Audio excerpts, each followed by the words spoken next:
also have psychological, and then you will have socio-cultural aspects of food. So no doubt the most important one is physiological function. So as the name suggests, and as you know, few of you have jotted down, that physiological functions are related basically to physiology, matlab your body. So you require food for doing work. You know, if we are here, you are listening to me, आप कहीं walk करने के लिए जा रहे हो, आप योगा कर रहे हो, आप बात कर रहे हो, घर के काम कर रहे हो, so for this every activity you require energy. You know, without energy you cannot work. So from where do you derive this energy is from the food you eat. Okay, so one of the most important aspects related to physiological function of food is that you need this food because this food will be oxidized, it will be generating, you know, energy, and this energy you will be utilizing for doing various type of activities. Okay, now when I talk about various type of activities, your bodily activities are basically divided into two major aspects. Okay, first is involuntary actions and second is voluntary actions. लेकिन ये दोनों actions करने के लिए आपको energy चाहिए होगी. दोनों में डिफरेंस ये है कि जो वॉलंटरी एक्शंस है वो आप खुद से करते हो. You are walking, you are dancing, you are jumping, you are moving around, you are doing some sort of household, you know, course and so on. So these are what voluntary actions of your body. Involuntary क्या होता है? Involuntary वो processes होते हैं जो आप चाहो या ना चाहो आपकी बॉडी में 24/7 वो होने ही होने हैं. जैसे beating of heart, you know, heart will pump blood, तो it has to be continued ना. किडनी ने फिल्ट्रेशन करना है, किडनी फिल्ट्रेशन करेगी. लंग्स में there has to be, you know, constant exchange of gases taking place, that will be taken care of. There is, you know, constant, you know, numbers of thousands of reactions which is taking place in your body. So all these are what involuntary. ये आपके चाहने से रुक नहीं सकते, start नहीं हो सकते. These are the actions which continuously go on for 24/7. So all these are what? All these are involuntary actions of your body. So when we talk about physiological functions of food, number one is energy providing aspects of the food. ठीक है, हमें वो energy चाहिए और ये energy हमें सभी type के एक्टिविटीज के लिए चाहिए होती है, चाहे आप इसको वॉलंटरी एक्शंस बोलो या इनवॉलंटरी एक्शंस बोलो. वॉलंटरी वो कौन से हो गए जो आप वॉलंटरी कर रहे हो, आप खुद से कर रहे हो, राइट. इनवॉलंटरी कौन से हो गए जिसमें आपका कोई डिसीजन नहीं है. These are like, you know, basic essential functions which are carried down in your body to sustain life. Okay, and for that also you will be requiring energy. So this was the first important aspect related to physiological function of food, which is known as energy giving aspects. I hope this is clear to everyone. Do I need to repeat Yes. something? अच्छा, कभी भी सी आपको लगे ना कोई चीज clear नहीं हो रही है या I need to repeat it या you need to add something, you can always unmute yourself, raise a hand, और you can also write in the chat box. ठीक है. So this is the one important aspect which is related to energy. Now you know आपकी manuals में ये इतने detail में given नहीं है, but obviously like one of you said that it is also the growth function. ठीक है, तो फिजियोलॉजिकल फंक्शन का जो दूसरा एस्पेक्ट होता है वो ये भी होता है that, you know, it provides you with growth factor. You know, अगर आप देखो आपकी बॉडी में मसल्स बन रहे हैं, बोन्स बन रहे हैं, you know, cells are continuously being build up also and they die out also. So जो ये वेयर टेयर रिपेयर सब कुछ हो रहा है, that is done by one of the other groups like proteins. Okay, so physiological function में energy giving is most important, but apart from energy there are other things also like body building, growth, repair, wear tear, everything which is taken care by your proteins. And obviously then we have immunity, protection, regulation, enzymes, hormones, that is all taken care of by your vitamins and minerals. So these are the basic aspects of your physiological functions related to your food. Okay. Now, the second important aspect is psychological functions. Okay. Now, there are many studies which are also coming up which says that, you know, food and psychology, these two things are related. Okay. आपका जो खाना है वो आपके mood पे बहुत depend करता है और आपका जो मूड है उसके हिसाब से आप खाना भी सिलेक्ट करते हो. You know, if you got a position in your what ever subject class, ठीक है, या कुछ अच्छा काम है, कुछ, यू नो, हैप्पी मोमेंट है, you will always go and fetch a chocolate, right? या कुछ मीठा बनेगा. So this is how your mood and psychology is related to your food. Okay. हमारे यहाँ पे अभी भी ये फीलिंग होती है ना, if there is a khichdi which is coming up or, you know, the soft dalia which is being cooked, so we always say कि हमारी psychology कहती है कि किसी की तबीयत खराब है क्या, right? So this is how, you know, certain foods play a game with our psychological aspects also, Okay. Then the other important thing is that whenever human emotions को कभी भी आपने शेयर करना होता है, आपने दिखाना होता है, उसका एक बहुत अच्छा जरिया क्या होता है, खाना. When a mother cooks food for a child, उसकी favorite dish बनाना, उसके birthday पे कुछ come up with a dish which the child likes. So that is all what, that is all related to showing affection, right? And this is nothing but this is again the psychological aspect. When you see a group of children playing together in a school, the first token of friendship is always when they start sharing food with each other, lunchtime playing, right? So that are all the different aspects which we say are related to psychology. Then in India, food plays a very major role in society. You talk about any religious aspects, any cultural festivals, anything, food you will see is a prime or the focused part in all these things. Okay, so you know that there are certain foods which are even related to our socio cultural aspects also. जैसे होली के time we know that gujiya will be very popular, right? अगर आप मंदिर में जाते हो तो there is one aspect of the Prasad which is given in, right? आप गुरुद्वारे में जाते हो तो वहाँ पे there is one aspect of halwa, right? So that is how your socio cultural manifestations are also related to the type of food which you eat in. Okay, so that is all related to your socio-cultural functions. So I hope that this particular topic or subtopic is very clear to you, that what are the different functions of food. So I'll just jot down. Different functions of food are physiological which is of prime importance. इसके अंदर आप देखोगे energy giving and to some extent it is also the growth, repair, wear, tear and protection and regulation. Okay, then second one are your psychological functions of the food, and third is your socio-cultural function. So do I need to repeat anything, or if anything is not clear to you all, you can just message me. कोई चीज़ है जो मुझे repeat करनी है, or it is clear? Yes, clear. Clear? Thanks. Clear? Okay, okay, great. So now the next section which we are moving, और यहाँ से you need to be little concentrated, okay? Because यहाँ से you will be going into technicalities of nutrient and whatever, right? तो जो आपका दूसरा aspect है, that is nutrient, nutrition and nutritional status. All these things are intertwined, all these things are related, ठीक है? अब देखो फूड अगर हमें कुछ दे रहा है, चाहे एनर्जी दे रहा है, चाहे वो बॉडी के वेयर, रिपेयर, टेयर में हेल्प कर रहा है, चाहे वो आपकी इम्यूनिटी बिल्ड कर रहा है, उसके अंदर कुछ तो ऐसा है ना, कुछ ऐसा कंपोनेंट है which is giving you all these things which we term as nutrients. Food में न्यूट्रिएंट्स होते हैं, और ये न्यूट्रिएंट्स का स्पेसिफिक रोल होता है depending upon what they are in your body. Okay, so from here we come on to the very important definition of normal nutrition and malnutrition. ठीक है, and please be very wise in that. Now, what is normal nutrition? जब आप एक balanced diet खा रहे हो, you are getting all the essential nutrients in correct proportions, in correct amounts, with respect to whatever your gender is, your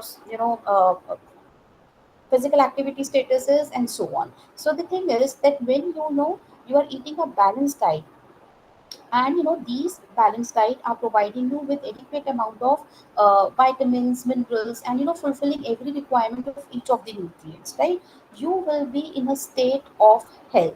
Okay, so that is why we say that you are in a good health. Okay, so what is health? Health is actually a state of your body. आप अच्छी balanced diet खा रहे हो, and this balanced diet is efficiently being metabolized in your body also, so that is a state of a good health, right?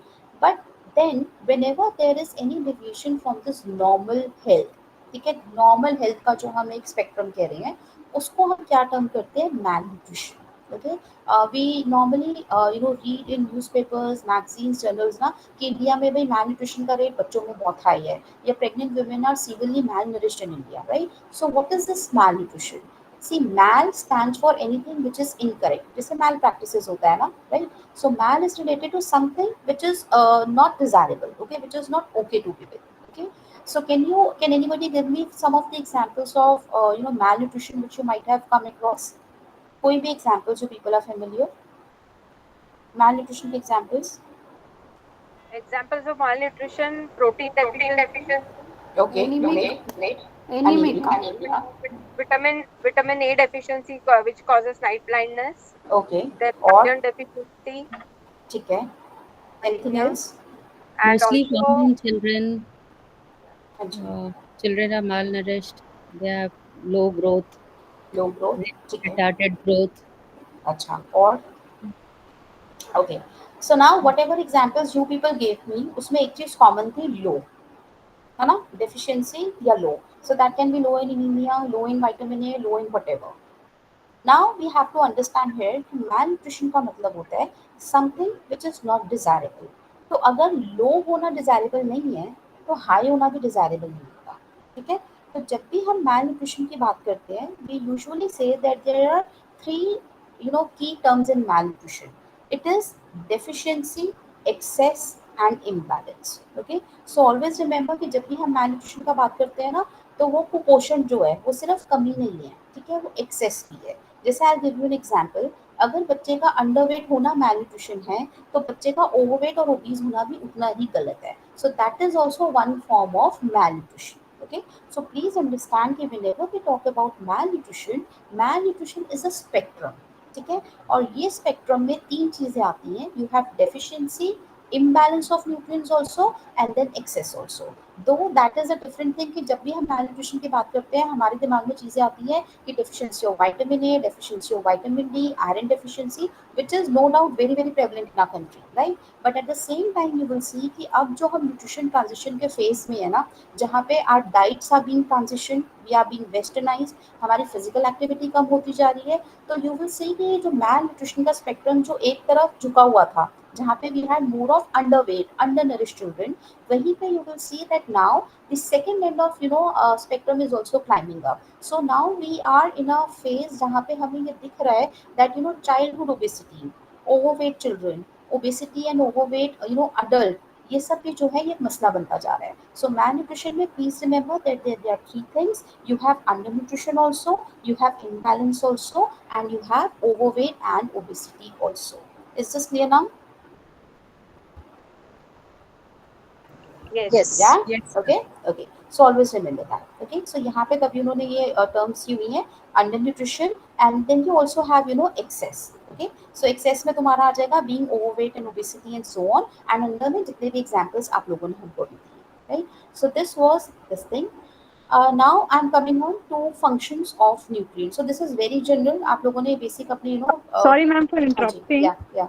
But could you just explain imbalance, the difference between imbalance and deficiency? There is a very minor difference. देखो deficiency एक specific उसकी भी हो सकती है, लेकिन imbalance होता है कि जहाँ पे the maybe the ratio between two micronutrients is being hampered. ठीक है, जैसे कैल्शियम और फॉस्फोरस का एक डेफिनेट प्रोपोर्शन होना चाहिए, ठीक है, तो अगर उसका भी प्रोपोर्शन ऊपर नीचे होगा तो that can also lead to imbalance of nutrients. ठीक है, so that is basically related to दो का रेशियो क्या होना चाहिए.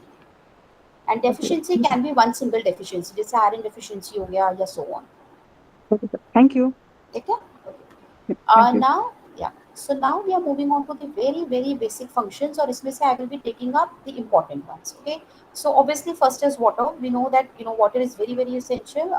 We see that 60 to 65% of your body actually is water. और infant के case में it is 80-90% also, right? But we know that water does not provide you with any calories. अगर ऐसा होता, पानी भी calories देने लग गया होता, तो शायद हम में से और भी ज्यादा लोग ओवरवेट ओबीज हो गए होते. ठीक है. So we always say that water does not provide you with any of the essential nutrients. ना proteins देता है, ना carbs देता है. It is isocaloric, right? But still it is very very important because it nourishes your body. Okay. So why? Because we know that water has a very very important role. आपके जितने भी enzymes हैं, right? They have water as a solvent base. Okay.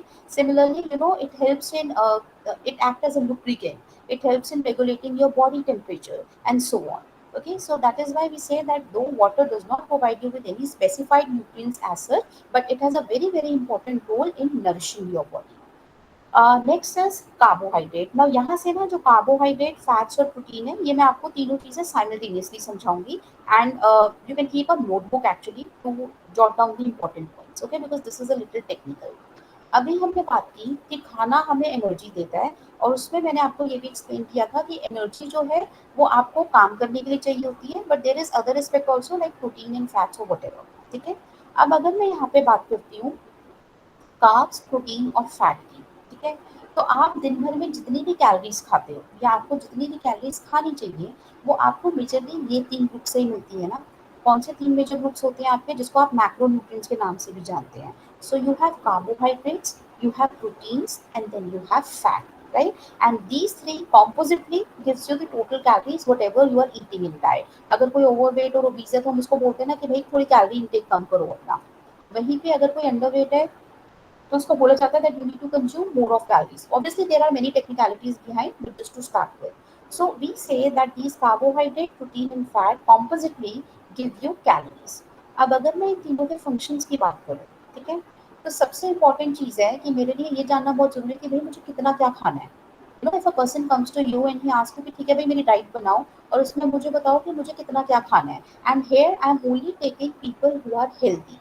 I am not taking into considering वो लोग जो overweight या obese हैं, या वो लोग जिनको हार्ट प्रॉब्लम है या डायबिटीज है या so on. Okay, so here we are just understanding the basics of how we do that, right? तो इंडिया के केस में ये जितनी भी रिकमेंडेशंस हैं वो दी गई है आईसीएमआर से, Indian council of medical research. Okay, so ICMR and national institute of nutrition, ICMR and NIN, they have come up with these guidelines और they are providing and formulating guidelines for Indians. Okay, अब जब उन्होंने वो guidelines अभी 2020 में recently format हुई है वो guidelines, पहले हम 1990 से लेते थे, ठीक है, तो 2020 की recent guidelines है और 2020 के बाद भी वो 2022-23 में भी minor changes में revise होती रही है. Okay, so majorly we call them as 2020 guidelines. Now according to these guidelines, it says that for a healthy individual, ये guidelines है भी healthy लोगों के लिए, ठीक है. So for healthy individuals, आप जितनी भी कैलोरीज दिन में खा रहे हैं उसमें से 50 to 60% कैलोरीज आपकी कार्बोहाइड्रेट से आती है, ठीक है. So supposingly you are consuming 1500 kilo calories, ठीक है, तो वो 1500 किलो कैलोरीज में से रफली 50 to 60% कैलोरीज कहाँ से आएंगी या कहाँ से आनी चाहिए? कार्बोहाइड्रेट से, ठीक है. एंड देन वी से किसी का आई थिंक माइक ऑन है, so you will please mute that.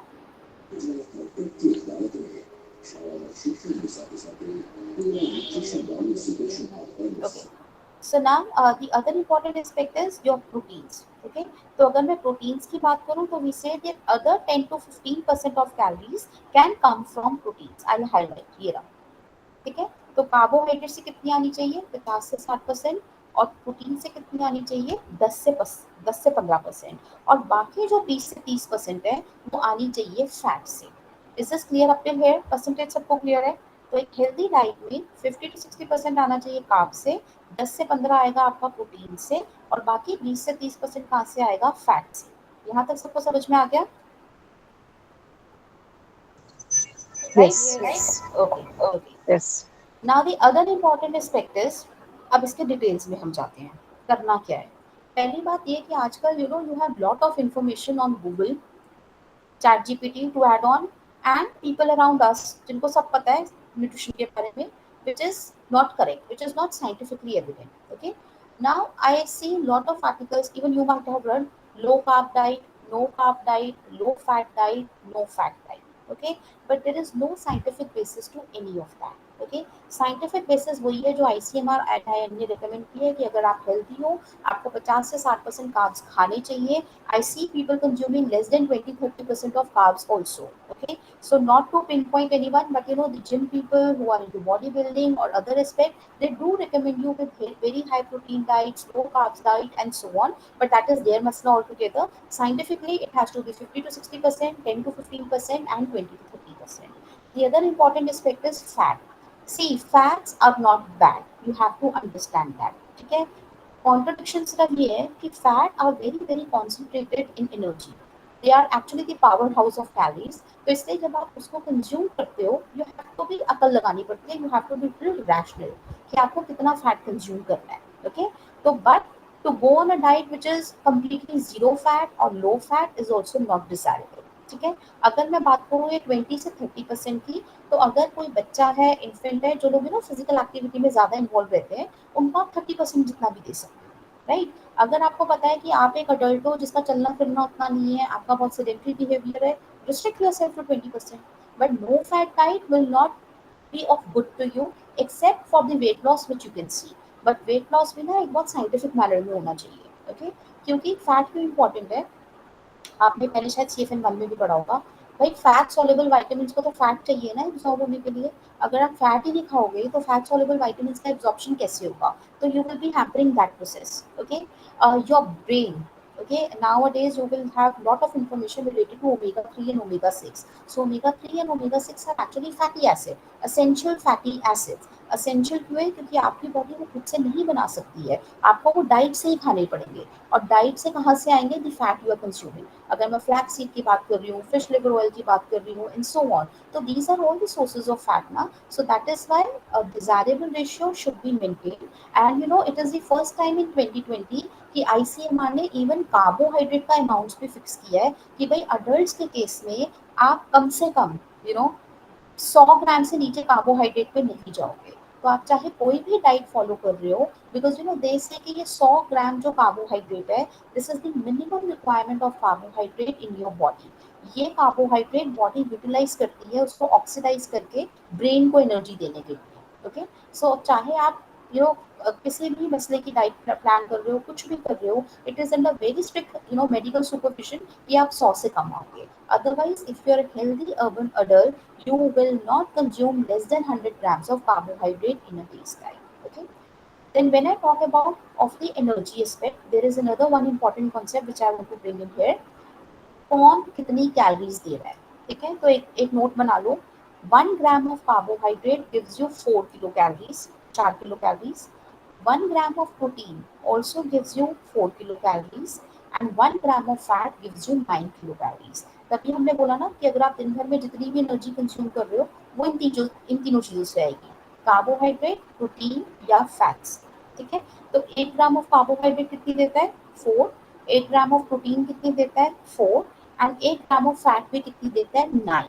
Okay, तो यहाँ पे एक इंपॉर्टेंट एस्पेक्ट ये समझो कि फैट जो है वो कार्ब और प्रोटीन के मुकाबले मोर देन डबल कैलोरीज देना है। तभी we say that you need to consume fat with a little caution, okay, because they are very very concentrated source of energy. The other important thing you will have to understand here is carbs और protein. ठीक है, क्योंकि हम इनके functions पढ़ रहे हैं। तो फैट का फंक्शन तो बेसिकली यही है कि it is a medium for absorption of fat soluble vitamins like A, D, E, K. ठीक है, then it will also provide you with essential fatty acids like omega 3 and omega 6, and also it will be providing you with energy. ठीक है, अब अगर हम आते हैं carbohydrate और प्रोटीन्स में, दोनों चीजें आपके सामने हैं और दोनों चीजें सेम कैलोरीज दे रही है। वो भी 4 दे रहा है और ये भी 4 दे रहा है। ठीक है, अब दोनों में मसला क्या है? देखो, आपकी बॉडी को एनर्जी चाहिए, लेकिन आपकी बॉडी के लिए जो प्रेफर्ड सोर्स ऑफ एनर्जी है वो हमेशा कार्ब्स रहता है। Body will prefer to utilise carbs for oxidising and furnishing energy in comparison to protein. जब कार्ब्स भी खत्म हो जाते हैं तो बात फैट पे आ जाती है। जैसे देखो, जब हम बीमार होते हैं, आपका डाइटरी इंटेक बहुत कम होता है, आप कम खाते हो, वेट लॉस होने लग जाता है ना। क्यों? क्योंकि आपके जितने भी स्टोर्स ऑफ कार्ब्स होते हैं, भाई आप खा तो रहे नहीं हो, बॉडी को तो एनर्जी चाहिए, और फीवर या इन्फेक्शन में तो और ज्यादा चाहिए होती है। तो वो बॉडी क्या करती है, जितने आपके कार्ब्स के स्टोर बने हुए हैं पहले उसको यूज करना शुरू कर देगी, एंड फिर जितना आपका fat in the form of adipose tissue जमा होता है, स्टोर होता है बॉडी में, वो उसको यूटिलाइज करने लग जाती है एनर्जी देने के लिए। And it is towards end जब वो प्रोटीन पे जाती है कि अब I am not getting anything, I now start utilising protein, जिसको आप बोलते हो कि हड्डियां निकलना, लीननेस होना, वो तब होता है, राइट। अब क्यों होता है ये? बॉडी फ्यूल्स, ठीक है, हमेशा कार्ब्स और फैट होते हैं। बॉडी फ्यूल यू अंडरस्टैंड, जैसे कार के लिए petrol is a fuel, right. तो बॉडी के लिए जो एनर्जी फ्यूल्स होते हैं, जो डिजायरेबल होते हैं, that is always your carbohydrate and fats and not protein. Okay, though protein will give you same calories as carbohydrates. Why so? Because जो प्रोटीन का बेसिक फंक्शन है, that is related to wear and tear. यहाँ पे बहुत इस line को underline कर लेना, ठीक है। Energy giving is always a secondary function of dietary protein, okay, because उसका जो मेन फंक्शन होता है, that is all related to building up of new cells, maintenance, repair etcetera, and your enzymes, your antibodies, hormones, they are mostly made up of your proteins. Okay, अब मसला क्या है, जो लोग ये लो कार्ब्स डाइट या इस पे होते हैं, अब उनके केस में प्रेफर्ड सोर्स तो हट गया ना, तो body will start utilizing protein for furnishing energy, which is not desirable, because here you have to understand carbohydrate का प्राइमरी फंक्शन क्या है? एनर्जी देना, उसको वो काम करने दो, ठीक है। आप कार्ब्स नहीं खाओगे तो आपकी बॉडी के पास ऑप्शन है कि भाई प्रोटीन यूटिलाइज कर लो, फैट यूटिलाइज कर लो, क्योंकि मेरे को तो एनर्जी चाहिए। अब कंसिडर अ सिचुएशन, प्रोटीन का तो और कोई हल नहीं है ना, if you are consuming less of protein, carbohydrates will not go and repair your cells, or fat will not go and build up your new cells. Okay, so this is why we say कि protein का जो primary function है, which is related to cell synthesis, genesis, repair, wear, tear, that is wholly and solely dependent on your proteins. इसको अगर मैं और simple language में explain करूँ, सब्स्टिट्यूशन टीचर होती है, राइट? तो मैथ्स की टीचर एब्सेंस है, साइंस के टीचर को तो मैथ्स के लिए भेज रहे हो, you have to make sure कि भाई साइंस उस क्लास में कौन पढ़ाएगा, right? So similar aspect is this one. अगर आपने प्रोटीन को एनर्जी देने के लिए, तो उनके लिए बहुत ही इंफीरियर काम है, ठीक है? आपने प्रोटीन को अपने मेन मकसद से हटा के एनर्जी फर्निश करने के लिए यूज कर लिया, तो फिर आपका जो body function related to cell tissues and all है, वो कौन करेगा? ओके, तभी हम बोलते हैं कि आपकी डाइट में जो 50-60% ऑफ कार्ब्स है, that is very important, because that will B resulting in protein sparing action. ठीक है, सो कार्बोहाइड्रेट का एक बहुत इंपॉर्टेंट फंक्शन क्या होता है? Protein sparing action, because it actually spares protein, वो प्रोटीन को अपना काम करने देता है और खुद रिस्पॉन्सिबिलिटी लेता है that I will be furnishing energy for that. Is this clear to everyone? ये तीनों चीजें क्लियर है? Yes, excellent, ma'am. Clear? Okay, Yes, ma'am. Okay. So अब इसमें जो दूसरा एस्पेक्ट है वो ये है कि प्रोटीन क्वालिटी का आता है, ठीक है? तो प्रोटीन ठीक है, इंपॉर्टेंट है, ये है वो है, सब कुछ है। अब इसमें भी क्या होता है, I don't know if you have you done this in CFN1, good quality protein and all that, class 1 protein and so on, or Not shall I done, shall not I done. explain it? Not sure, you can repeat, no? Okay, okay. So जब हम carbs की बात करते हैं, protein की और fat की, हमें पता है कि ये रिक्वायरमेंट है। अकल ये कहती है कि अब ये कहाँ से खाना है, ठीक है? अब कार्बोहाइड्रेट के जो सोर्सेज हैं वो चीनी भी है, विच इज एम्प्टी शुगर ना, it will not give you anything except for that.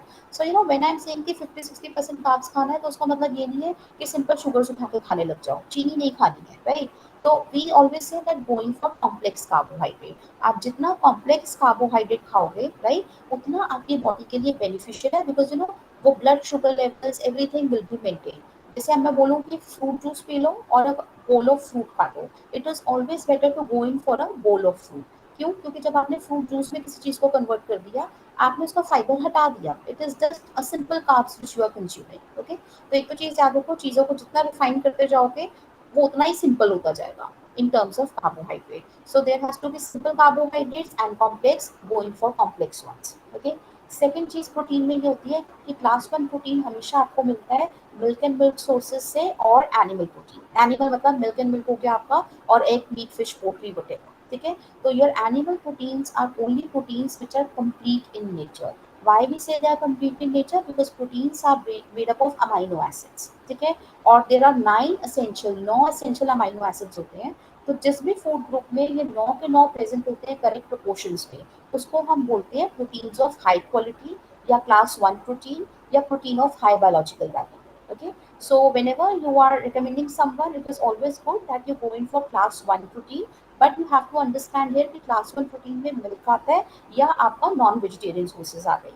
Now problem with our culture is that most of us maybe are vegetarian, and if we are non vegetarian also, we do not consume that on regular basis, daily basis पे हम उतनी quantities में नहीं खाते हैं। तो obviously we have to be dependent on secondary or या class 2 proteins which are your cereals and pulses. तो अगर आप इंडियन डाइट को वैसे भी कभी एनालाइज करोगे ना, you will see that more than 50% of your protein requirements are met by cereals and pulses. But again you have to understand here कि cereal and pulses independently are not complete protein, because cereals में lysine, one of the essential amino acid is missing, and then in case of pulses it is methionine। Lysine और methionine दो essential amino acids के नाम है। मैंने बोला ना कि 9 होते हैं, तो 9 में से 2 कौन से हैं? लाइसिन, LYSINE, और दूसरा कौन सा है? मिथ्योनिन। तो सीरियल्स एंड पल्सेस में ये एक एक अमाइनो एसिड लैकिंग होता है, लेकिन जब आप इनको मिक्स करके खाते हो, ठीक है, तो जो एक के पास नहीं है वो दूसरे ने उसकी कमी पूरी कर दी, और जो पल्सेस के पास नहीं था वो सीरियल के पास है। You are weak in maths, your friend is weak in English, दोनों इकट्ठे बैठ के पढ़ लो, कंप्लीट हो जाएगा, right? So this is known as mutual supplementation. So when you are mutually supplementing a serial pulse combination, that results in a protein of a good quality. Okay. Now similarly, when I talk about fats, ठीक है, Fats maybe there are different type of fats. You have saturated fats, unsaturated fat. Unsaturated maybe there is classification like MUFA, PUFA, right? And PUFA may again you will have omega 3 and omega 6. So fat are not culprits. You need to have some amount of fat, but then judicially select the type of fat you are consuming it. So we usually say that saturated fat should be consumed in lesser amount. Okay, saturated fat होते हैं which are basically they basically done solids at room temperature. Ghee हो गया तुम्हारा, butter हो गया, ठीक है. So these are all the things which are saturated. Why? Because saturated fatted का consumption is being linked to your heart diseases. Okay, so that is why we see consume lesser of these. ठीक है. अगर आपने fat खाना है आप म्यूफा प्यूफास ले सकते हो, right. You can also consume omega 3 and omega 6 के सोर्सेज. तभी आजकल आप देखोगे ये seeds are very much in fashion. लोग चिया सीड्स, फ्लैक्स सीड्स, ये सब कुछ ले रहे हैं. क्यों? Because these are the sources of good type of fat in your body. Okay, so these were the functions and important sources, and I hope this is clear to all of you. Fine. Yes, ma'am. Clear? Okay. कहीं पे भी कुछ confusion होगा, you can just stop me there and then. Okay. And Can you just yeah, repeat class 1 protein sources? Milk and class non-veg. one, that's all. yeah, non-veg. Okay, so milk and milk products and non-vegetarian products, because they have all the 9 essential amino acids in there. ठीक है, तब इसको class 1 बोलते हैं. Clear? Anything else? Okay. Now the next important aspect is related to your minerals and Yeah, one more question. So when the cereals and pulses with the deficient, I mean they are lacking those methionine and lysine. When they are combined, then they become a class 1 protein. Yeah, because एक के पास जो नहीं था वो दूसरे के पास से आ गया ना. So then all the 9 essential amino acids are met in that. Yeah. Oh, because cereals again one of essential amino acids, but वो pulses के पास से इको हो रहा है. I think echo, इसका speaker on है. ठीक है. So जो एक के साथ मिसिंग है वो दूसरे के पास आ जाता है, तो इसलिए we say it is complete. Similarly see, अगर मैं mutual supplementation की बात करूँ ना, उसका सिर्फ एक example है cereal and pulse combination. Okay. The other important aspect is also wherein you can have these not so good sources of protein with class 1 protein, जैसे egg with bread. Okay, या egg with परांठा. अब उसमें क्या हो गया, egg is a class 1 protein ना, so this will also impact the quality of protein which you are consuming in. और आप अपनी ट्रेडिशनल डाइट्स को भी देखना, we are a population who consumes dal chawal, dal roti and so on ना. तो हमारा जो एक पीछे का टेक्निक है वो यही है कि वो सीरियल पल्स कॉम्बिनेशन है, and it will definitely improve the protein you are consuming in terms of qualitative aspects. Okay. और किसी को कोई डाउट, कोई और चीज दिमाग में आ रही है? Okay, now minerals and vitamins I'll do when we will be doing the physiological aspects. ठीक है, तो minerals और vitamins में you will see that obviously minerals like calcium, iron, zinc, they are important and they do have important functions in your body. And similar to that we have fat soluble and water soluble vitamins. तो जैसे जैसे हम different physiological status करेंगे ना, उसमें I'll make you understand that how these particular minerals are of importance in one of the particular groups. Is this fine with everyone? I hope that's clear. Yes. Okay. Yes. Okay. So just take a break of 5 minutes. थोड़ा recap कर लो your first book को, and if there is anything which I need to redo, you can just put it in the chat box or unmute yourself. And by that time in 5 minutes, I'll share next book with you. Is this fine? ठीक है. So just give me 5 minutes. हाँ जी बोलो. Ma'am थोड़ा slow जाएंगे please, क्योंकि वो आवाज कभी कभी ब्रेक हो जाता है, मतलब तो कनेक्शन नहीं मिलता है फिर. अच्छा, कुछ रिपीट करना तो आप मुझे बोल सकते हो, repeat it, no problem.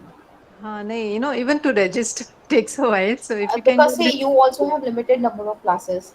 yeah. ठीक है. So even I have to see ना कि 8 क्लासेस में, और तुम्हारा ना CFN1 जो है वो कंपैरेटिवली बहुत लाइटर है. Yes. ठीक है, in No, but comparison certain to things, CFN2. certain आपको out of the book, out of the book knowledge when आप मेरे को रोक सकते हो. I repeat, there is no problem. जो बुक में नहीं है, I don't want me to repeat. You need time to write it down. You can always stop me. I'll repeat that. No issues. ठीक है. Thank you so much. क्योंकि CFN2 ना थोड़ा technical है, तो उसमें मेरे को कुछ कॉन्सेप्ट्स ऐसी भी बतानी पड़ेगी जो शायद आपकी बुक में एडिक्वेटली कवर्ड नहीं है. बुक में लिखा हुआ है पर उसके पीछे की हिस्ट्री ज्योग्राफी नहीं है. So I have to make you understand that. ठीक है? Okay. So just give me 2 minutes. I'll share next book with you.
Okay, so is this table visible to all of you? Can you all see that?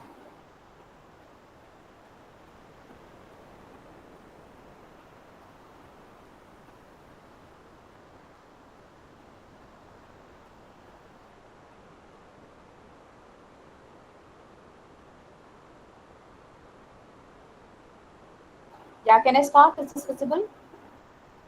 It's the half Yes, table ma'am. visible. हाँ वो मैं भी call कर रही हूँ Okay. Okay, Ji. Now, after understanding the basics of what are nutrients, what are malnutrition, what is this, what is that, we are coming on to the very important aspects of what we talk about RDA. Okay, तो आपका ये जो पूरा का पूरा second book है, that is related to how to meet the nutritional needs of your body, right?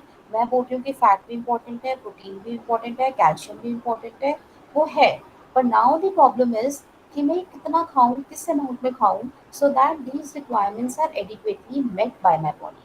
Okay, so ये पूरी बुक में यही है. So I will just skip over all these things, और पहले I will be dealing with the RDS and ERA. उसके बाद तुम्हें ये पूरी की पूरी बुक अपने आप समझ में आ जाएगी. ठीक है, सी नाउ व्हाट हैपेंस इज, हम ये बोल रहे हैं कि एनर्जी इंपॉर्टेंट है, सबसे इंपॉर्टेंट चीज हम लेके चलते हैं एनर्जी. ठीक है, एंड हम ये बोल रहे हैं कि भाई energy is one of the most important thing. किसी दिन अगर कैलोरीज का कम कंजम्पशन होगा, सो ऑन होगा, आप कैसे अपनी फंक्शंस को मेंटेन करोगे, वेदर इट इज वॉलंटरी और इनवॉलंटरी. ठीक है, तो एनर्जी तो चाहिए मुझे. कहाँ से चाहिए, क्या नहीं चाहिए, वो आप मेरे को बताओगे, because you are a nutritionist और you are a dietitian. So how nutritionist और a dietitian comes on to these calculations कि भाई आपकी एज इतनी है, आपका इतना है, आपको इतना प्रोटीन खाना है, आप प्रेग्नेंट हो तो आपको प्रोटीन इतना खाना है, आप प्रेग्नेंट नहीं हो, खाली लैक्टेटिंग हो तो आपको इतना प्रोटीन खाना है, and so on. Okay, so all these requirements are tested. ठीक है, ये अपने मन से मैं किसी को नहीं बोल सकती ना, आप इतना खा लो, आप इतना खा लो. There has to be some scientific basis to that. तो वो जो साइंटिफिक बॉडी है, that is again ICMR NIN. आपके टेबल में सबसे नीचे वो लिखा हुआ है, देखो, सोर्स के आगे लिखा हुआ है ICMR NIN. एंड जैसे कि मैंने बोला था कि the most recent revised RDA and ER are 2021, तो ब्रैकेट में उन्होंने 2020 में दिया हुआ है. Now when we talk about these two things, एक है RDA, मैं चैट बॉक्स में लिख देती हूँ, और दूसरा है EAR. ठीक है, RDA stands for recommended dietary allowances. ठीक है जी, तो आपका जो RDA है, that stands for what, recommended dietary allowances. और आपका जो EAR है, that is estimate average requirements. ठीक है, अब किस न्यूट्रिएंट की क्या रिक्वायरमेंट है या क्या हो रहा है, ये हम दो तरीके से डिटरमाइन करते हैं. One is ER and one is RDA. अब एक चीज आपको यहाँ पे ध्यान रखनी पड़ेगी कि 2020 से पहले इंडिया के पास सिर्फ RDA थे, ER करके कोई चीज नहीं थी. ठीक है, हमारे पास सिर्फ क्या था, RDA. फिर उसके बाद क्या हुआ, 2020 में ये दो टेबल्स में डिवाइड हो गए. एक हो गया आपका RDA और दूसरा सेट ऑफ रिकमेंडेशंस हो गया आपका EAR. Okay, what is the difference between two, और हमें चाहिए क्यों था ER जब हमारे पास RDA ऑलरेडी था. तो पहली चीज you have to understand is कि जो वेस्टर्न पॉपुलेशंस है ना, US, UK, whatever, developed nation, they had their ER also and they had their RD also.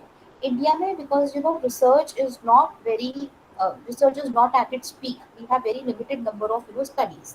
तो इसीलिए 1990 से 1980s में we only used to depend on RDA, which is your recommended dietary allowances. अब ये दो चीजें तुम्हें समझनी पड़ेंगी, इस टेबल को भी भूल जाओ. ठीक है, मैं आपको बोल रही हूँ कि आप एक नॉर्मल वुमेन हो, आपको प्रोटीन कितना चाहिए, लेकिन अगर वो सेम एज ग्रुप में the other women is pregnant, तो do you think that there will be changes in the protein requirement, yes और no? Yes. Yes. If I ask you to make a diet plan or recommend the amount of energy which a person requires, अगर वो एक office में काम कर रहा है 9 से 5, राइट, और उसको सिर्फ बैठ के काम करना है, in comparison to a person जो रिक्शा चलाता है, रिक्शा पुलर है, do you think that the consumption, the requirement of energy will be different? Yes. ठीक है, अब ये सब चीजें सोच के, स्टडीज कंडक्ट करके ICMR came up with these requirements. ठीक है। तो पहली बात, चाहे मैं ईआर की बात कर रही हूँ या आरडीए की बात कर रही हूँ, this is for population level, population की रिक्वायरमेंट्स है ये हेल्दी पीपल की रिक्वायरमेंट्स है। मैं इनमें जब कभी हम डिस्कस करेंगे आगे 10-15 मिनट में, these requirements are not for diabetic people, these requirements are not for people who have certain issues with their kidney or lungs, या वो obese है या वो underweight है। You're understanding? These are the set of recommendations for healthy people in India। ठीक है, weather adult, male female, बच्चा छोटा, whatever, जो हम डिस्कस करेंगे। जहाँ पे भी ये बात आ जाती है कि भाई अब आई एम अ पर्सन जिसको हार्ट की प्रॉब्लम है, या जिसका कोलेस्ट्रॉल हाई है, या जिसकी किडनी के साथ कुछ प्रॉब्लम है, तो तुम उसको तो ये सेम अमाउंट नहीं दोगे ना। This is a common sense कि अगर किसी की किडनी खराब हो रही है तो उसको तुम ये नॉर्मल अमाउंट ऑफ किडनीज दोगे तो और ज्यादा प्रॉब्लम हो जाएगी ना। You need to lower the amount of kidney. Similarly अगर किसी के लिवर के साथ कुछ प्रॉब्लम है तो आप उसको normal level of fat recommend नहीं करोगे, आप उसको बोलोगे कि कम फैट कंज्यूम करे, राइट। सिमिलरली अगर मेरे को, आई एम एनीमिक, मेरा हीमोग्लोबिन बहुत कम है, तो शायद जो रिकमेंडेशंस है मुझे उससे ज़्यादा खाना पड़े। तो ये जो कम और ज़्यादा है ना, ये आप एडवांस कोर्सेज में सीखोगे, बट यहाँ पे you have to understand the basics. Okay, so when we talk about EAR and RDA, these are set of recommendations for every possible nutrient. आप अभी you are in certificate programme, तो आपको सिर्फ ये लिमिटेड विटामिन्स एंड मिनरल्स दिखाई गए हैं, but अगर आप इनकी बुक देखोगे जो आईसीएमआर पे, it is like 300 page book, जिसके अंदर ये भी बताया गया है कि इन्होंने ये वैल्यूज कैसे निकाली, but that we do in masters level. Okay, so as of now you have to understand कि जो ईआर और आरडीए टेबल है, these are like the set of recommendations for healthy people. ठीक है, अब अगर आप ये ईआर टेबल ध्यान से देखोगे, आई जस्ट जूम इन।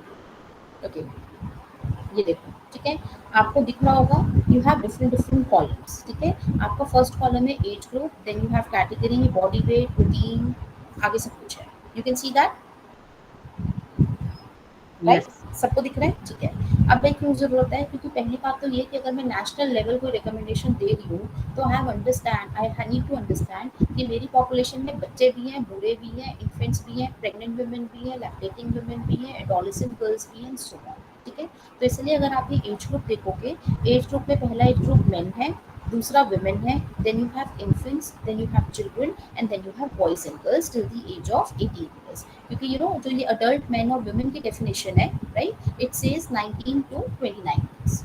ठीक है, तो यू हैव टू अंडरस्टैंड कि यहाँ पे मैं मेन और वुमेन की बात कर रही हूँ, greater than more than the age of 18 years. तो 18 साल तक जो बच्चे हैं वो चिल्ड्रन में कवर हैं। Okay, now then you need to understand कि यहाँ पे तुमको बॉडी वेट दिख रहा है, so this is reference body weight, क्योंकि मैं ये बोल रही हूँ कि ये उन लोगों के लिए जो हेल्दी है, तो मैंने वो हेल्दी, वो रेफरेंस मैन और वुमेन कैसे डिफाइन किया कि रेफरेंस मैन वो है जिसका वजन 65 kg है, रेफरेंस वुमेन वो है जिसका वेट 55 kg है।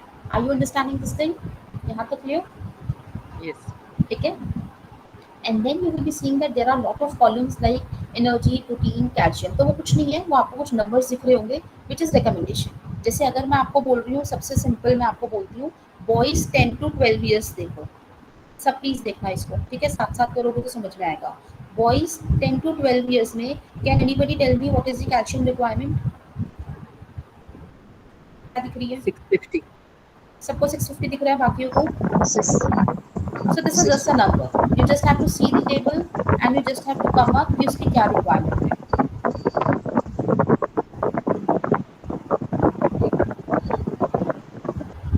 ठीक है, so you just have to come up कि क्या requirement है वो particular age group में, वो particular 650 ना। So Yeah. this is number, this is being Yeah. defined। अब ये 650 कैसे आया? इसके पीछे भी there are numerous studies, trials, जिसके बाद ये नंबर आया कि ये 650 है। तो अभी के लिए you understand कि जितने भी numbers हैं, these are established after undergoing very very robust research, okay, but these are the requirements।